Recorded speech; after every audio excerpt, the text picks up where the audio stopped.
Você já se perguntou para onde vai toda a água da chuva? Ou melhor, já se perguntou por que não podemos aproveitar ela?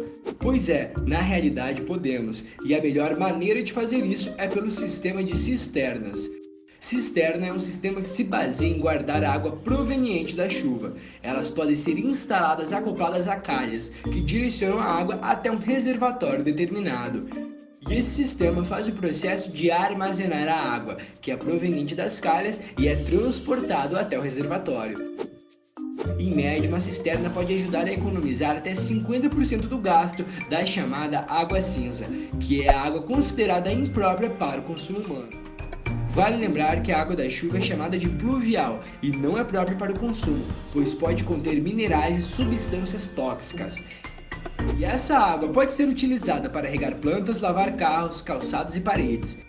Como você pode ver, a cisterna é o melhor método quando o assunto é economizar nos gastos com a água.